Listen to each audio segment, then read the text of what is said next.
Bienvenidos a La Otra Aventura, un espacio dedicado al mundo de los libros.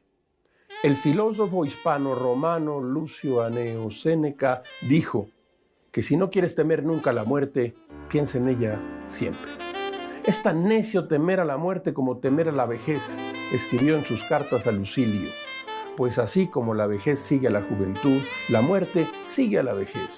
Quien no quiere morir, no quiere vivir, dijo Séneca. Ustedes lo saben, la vejez resulta una etapa difícil de la vida. El cuerpo ya no funciona como antes y la memoria juega trucos en que el pasado remoto se torna vívido, inundando de otras épocas el presente que se esfuma. Después de todo, envejecer no es una tragedia, es un hecho natural de la vida y, como la mayoría de las cuestiones cotidianas y vitales, lo mejor será tomárselo con algo de humor. Jules Renard decía que la vejez aparece cuando se empieza a decir «nunca me he sentido tan joven». Ava Gardner, por ejemplo, siempre se inclinó por el disfrute de la vida y dijo esto: «Deseo vivir hasta los 150 años, pero el día que muera, deseo que sea con un cigarrillo en una mano y con un whisky en la otra». Desde Matusalén, a quien la Biblia le atribuye una vida de casi 1000 años, pasando por el mago Merlín y hasta el brujo Melquiades de 100 años de soledad, la figura del viejo sabio reúne el sentimiento general de la humanidad por la alta vejez y la sabiduría que solo puede alcanzarse después de haber vivido un largo rato. Carl Gustav Jung le dio altura de arquetipo y lo llamó Puer Senex.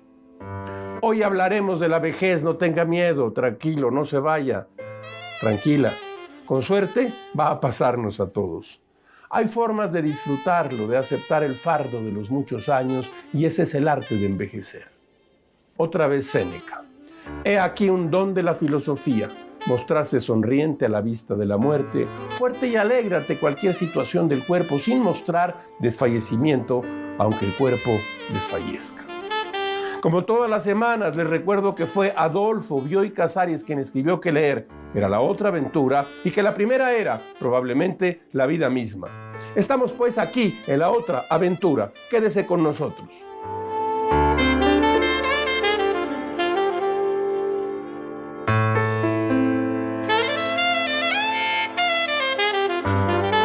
En el final del libro La vida contada a un sapiens por un neandertal, de Juan José Millás y Juan Luis Arzuaga, se derrumba un mito que todos hemos escuchado: los hombres de la antigüedad vivían menos. La longevidad es una propiedad de la especie, aclara Arzuaga. Cada especie tiene la suya. El hecho de que se piense que los humanos antes vivían menos tiene que ver con la esperanza de vida, es decir, que la cantidad de gente que moría joven, incluso bebés que no sobrevivían sus primeros días, resulta en una menor esperanza de vida. Pero la especie humana ha tenido siempre la misma longevidad. Así lo aborda Georges Minois en su Historia de la vejez. La vejez, dice Minois, es un término que casi siempre hace estremecer, una palabra cargada de inquietud, de fragilidad, a veces de angustia. Un término, sin embargo, impreciso, cuyo sentido sigue siendo vago. Una realidad difícil de delimitar cuando se llega viejo. ¿Cuándo se llega viejo? ¿A los 55? ¿A los 60? ¿A los 65? ¿A los 70? Nada más vacilante y dudoso que los contornos de la vejez. Complejo fisiológico, psicológico, social. ¿Tiene uno la edad de sus arterias, de su corazón, de su cerebro, de su moral, de su estado civil? ¿O es quizás la mirada de los demás la que nos define un día como viejos? Son preguntas. El único rito de transición es contemporáneo y artificial, el paso a la jubilación, cuyo momento viene determinado más por obligaciones sociales que por la edad real. Biológicamente los hombres comienzan a envejecer desde su nacimiento, quise decir hombres y mujeres, pero con ritmos muy distintos.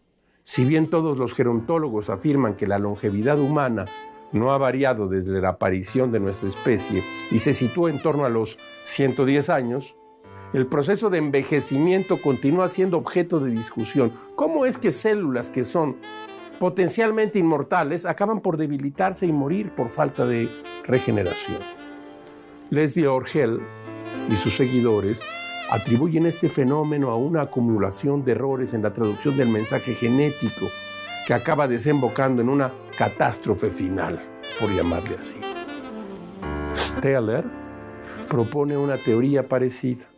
Con el tiempo, el mecanismo de descodificación de los mensajes genéticos realizado por la célula se debilitaría, modificando así la actividad biosintética. Usted no entendió mucho, yo tampoco. Sigamos.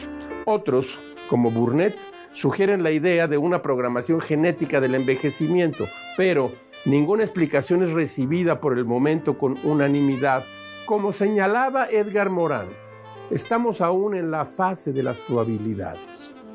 Para numerosas especies animales y vegetales entre los seres multicelulares, parece que la muerte esté, si no programada, al menos genéticamente prevista.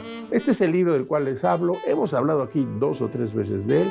Millás y Arzuaga, La vida contada por un sapiens a un neandertal, Alfaguara. Es un libro, no es para especialistas, se deja leer, es divertido, de veras divertido, y aprende uno muchísimo, sobre todo si se acerca usted a esa frontera en la cual yo ya estoy.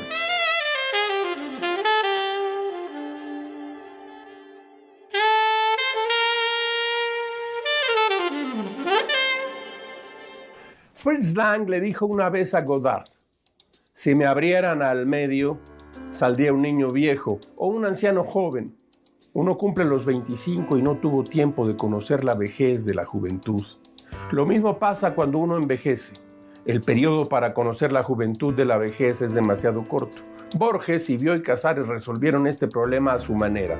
Mire usted. Cometemos el error de creer que los demás son adultos, pero son tan pueriles como uno, le dice Bioy a su amigo, y Borges contesta: si uno nació chico, sigue siendo chico.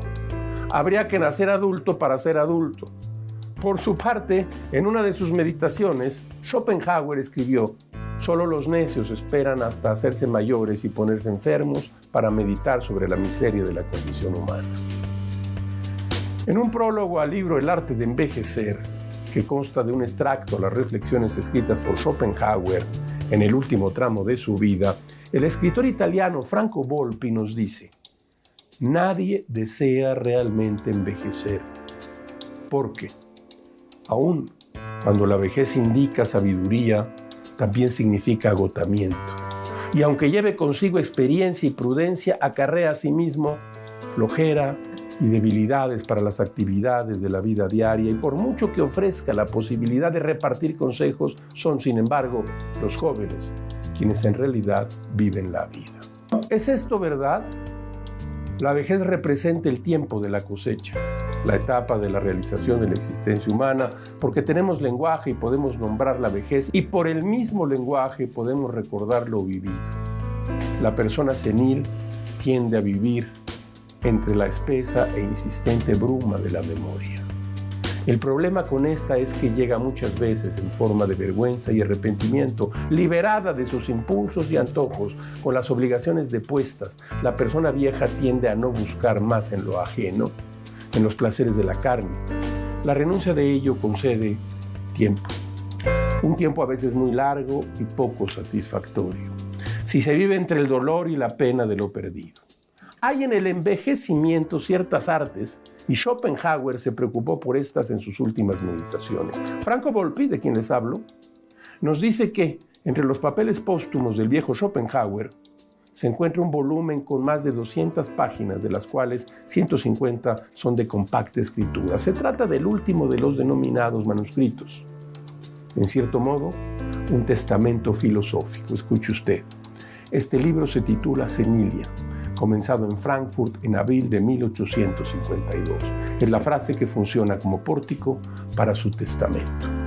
Durante aproximadamente 8 años y medio y hasta su muerte, la cual lo sorprendió el 21 de septiembre de 1860, el viejo pensador Schopenhauer fue reuniendo día tras día los frutos de sus habituales meditaciones, citas, reflexiones, recuerdos, observaciones psicológicas, insultos y diatribas contra sus enemigos, bosquejos y planes, reglas de conducta y máximas para la vida. Son las últimas gotas de la sabiduría que le ofrece el hecho de la filosofía, filosofar. Una medicina espiritual que le hace más llevadero, incluso agradable, el hecho de envejecer. Permítame leerle no más de 3 de estas máximas y aforismos del pensador alemán Schopenhauer. 1.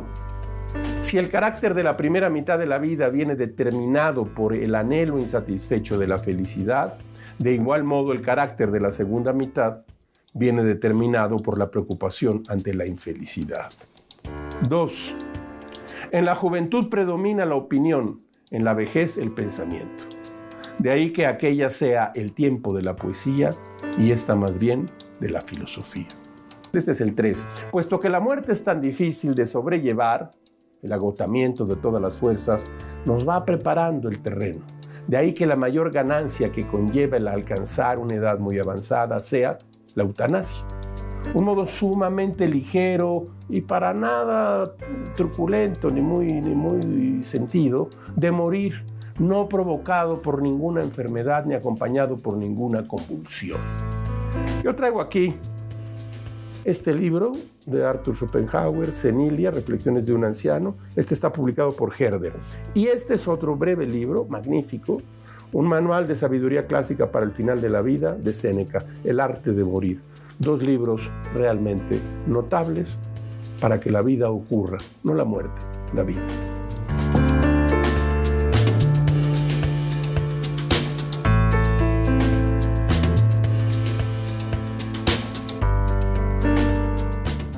Mire usted lo que tengo aquí. Simone de Beauvoir, La vejez. Simone de Beauvoir, La ceremonia del adiós, un tributo a Jean-Paul Sartre, y este libro, Una muerte muy dulce. Este es editorial sudamericana y las otras son de bolsillo. Beauvoir vivió y escribió sobre la vejez por partida doble. Escribió este libro de aquí, que le acabo de mostrar, La ceremonia del adiós, tras la enfermedad y la muerte de su pareja intelectual, sentimental, sexual, de reventón, de tríos, todo lo que hicieron Jean-Paul Sartre y ella. Y también escribió un libro titulado La vejez. Hemos traído a esta sección el inicio de un ensayo canónico sobre el tema. Escúchelo usted. Cuando Buda era todavía el príncipe Siddhartha, encerrado por su padre en un magnífico palacio, se escapó varias veces para pasearse en coche por los alrededores. En su primera salida encontró a un hombre achacoso, desdentado, todo lleno de arrugas, canoso, encorvado, apoyado en un bastón, balbuceante y tembloroso. Ante su asombro, el cochero le explicó lo que es un viejo. ¡Qué desgracia!, exclamó el príncipe. Que los seres débiles e ignorantes, embriagados por el orgullo propio de la juventud, no vean la vejez. Volvamos rápido a casa. ¿De qué sirven los juegos y las alegrías si soy la morada de la futura vejez? Buda reconoció en un anciano su propio destino porque, nacido para salvar a los hombres, quiso asumir su condición total. En eso se diferenciaba de ellos, que eluden los aspectos que les desagradan, y en particular la vejez. Norteamérica ha tachado de su vocabulario la palabra muerte. Se habla del ser querido que se fue. Asimismo, evita toda referencia a la edad avanzada. En Francia actualmente es también un tema prohibido. Cuando al final de la fuerza de las cosas infringí ese tabú, ¡qué indignación provoqué! Admitir que yo estaba en el umbral de la vejez era decir que la vejez acechaba a todas las mujeres, que ya se había apoderado de muchas. Con amabilidad o con cólera, mucha gente, sobre todo gente de edad, me repitió abundantemente que la vejez no existe. Hay gente menos joven que otra, eso es todo. Para la sociedad, la vejez parece una especie de secreto vergonzoso del cual es indecente hablar. Justamente para eso escribo este libro, para quebrar la conspiración del silencio.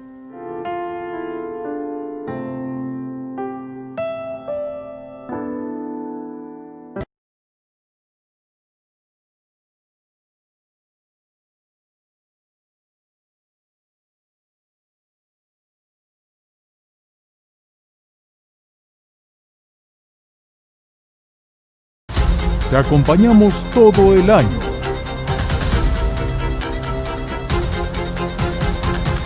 Mantente bien informado a lo largo del día. En tus espacios favoritos. Somos tu central de noticias de confianza.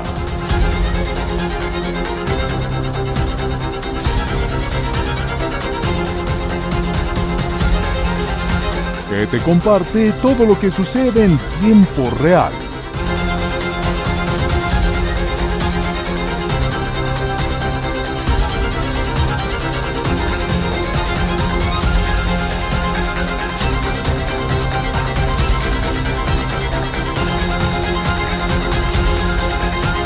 ADN 40.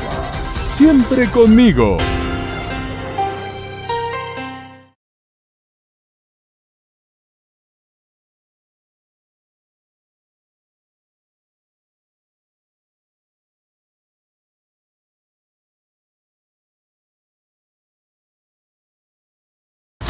Te acompañamos todo el año.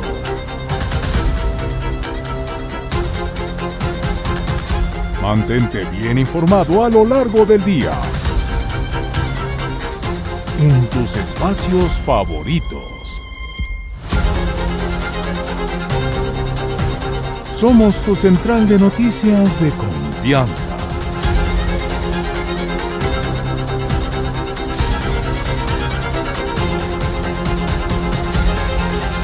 Que te comparte todo lo que sucede en tiempo real.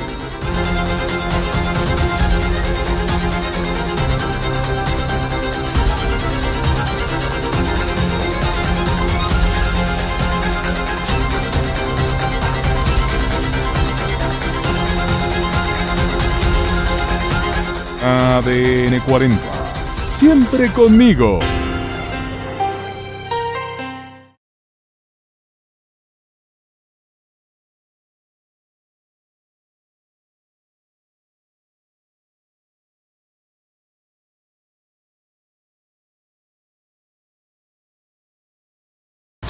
Te acompañamos todo el año.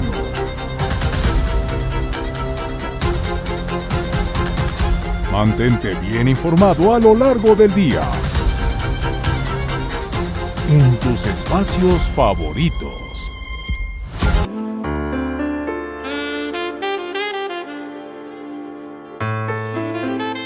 Tres meses después de la muerte de su madre, Philip Roth, el gran escritor estadounidense, llevó a su padre, Herman Roth, a conocer la plaza de la Federación Judía de West Orange, un conjunto de departamentos donde se alojaban personas retiradas y de edad avanzada.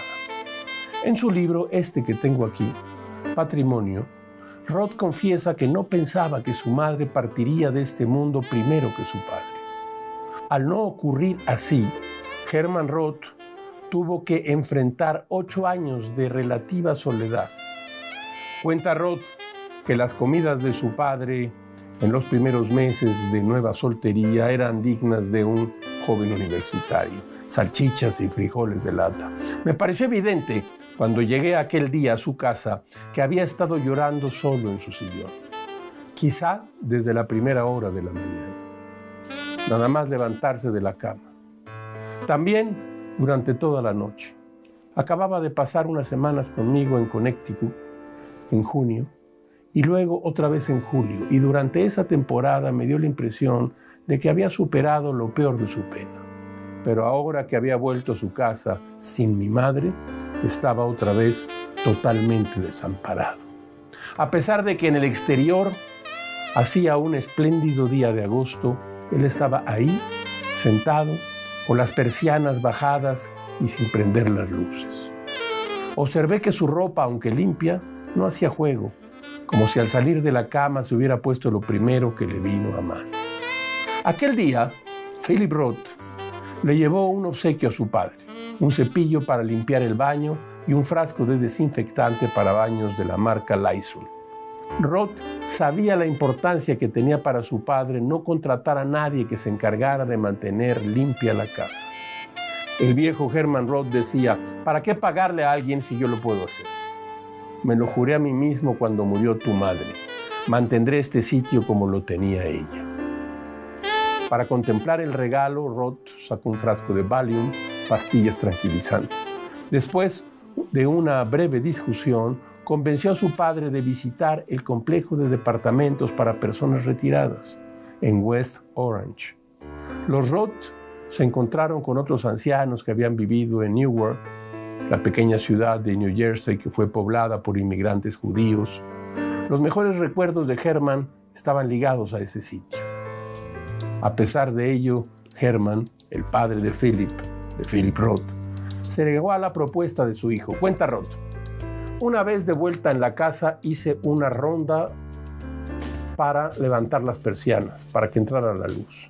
Mientras él iba al cuarto de baño, por encima del ruido que hacía al orinar, le oí llorar y repetir: mamá, mamá, ¿dónde estás, mamá? 7 años después, Herman Roth se levantó una mañana con una parálisis facial. Tras distintas pruebas, los doctores encontraron un tumor alojado en su cerebro.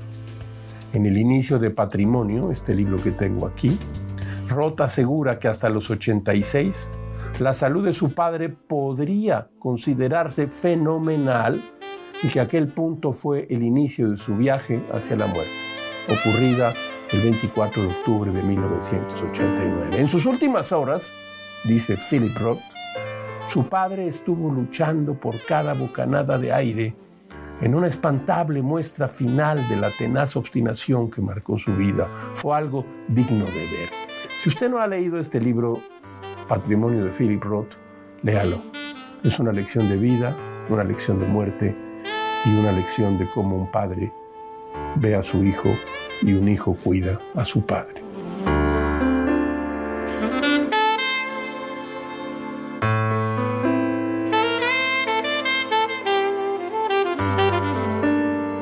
La ocupación soviética de Hungría llevó a Sándor Márai a vivir en Italia a partir de 1948.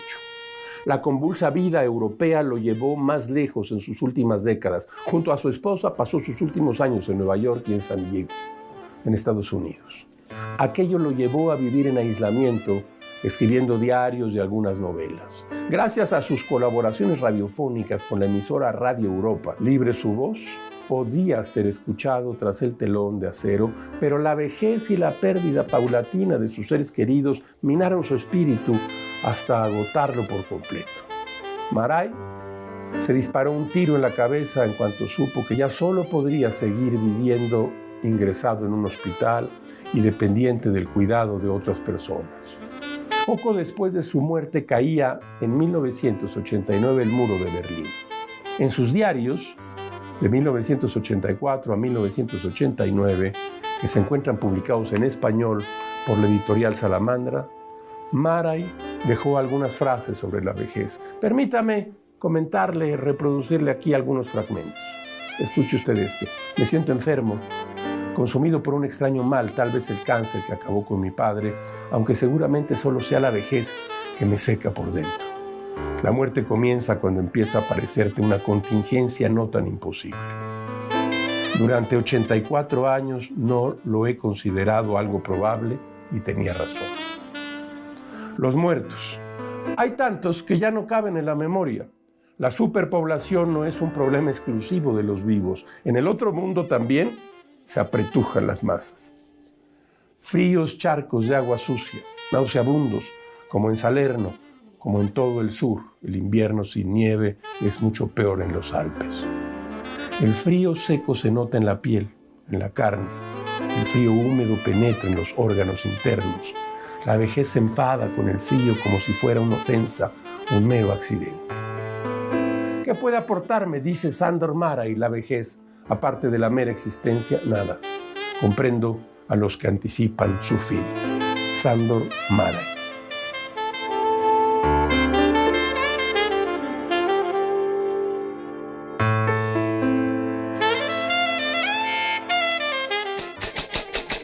De la mesa de novedades, mire usted, nos han llegado algunos libros de lo más interesante, ahora voy a presentarle 3. Primero, de Stefan Levi Kuntz, Metafísica del aperitivo. Esto está publicado en Periférica y ya se encuentra en librerías.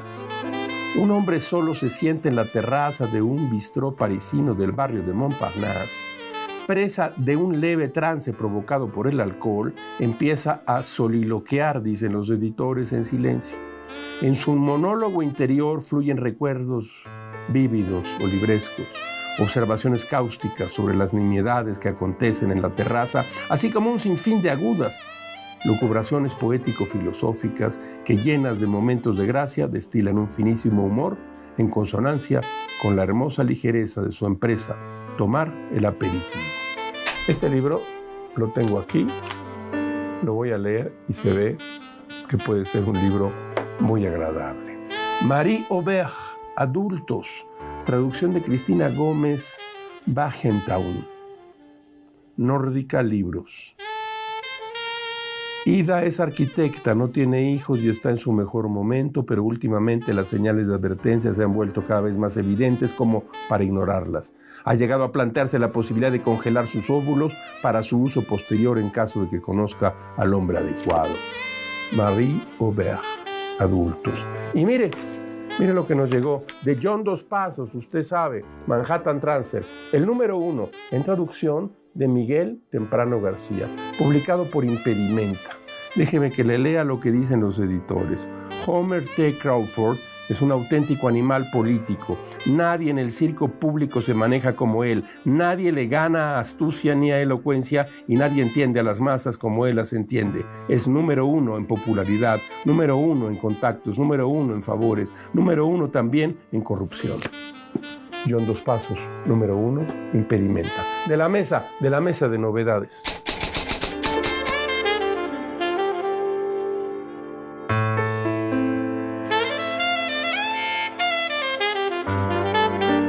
Como todas las semanas, usted encontrará aquí un espacio para la felicidad de las frases célebres. Escuche usted esta. Muchas personas no cumplen los 80 porque intentan durante demasiado tiempo quedarse en los 40. Salvador Dalí. Hemos llegado al final de esta emisión y de esta aventura. Soy Rafael Pérez Gay y los espero aquí la próxima semana. Abres una puerta y aparece un mundo. Eso es un libro.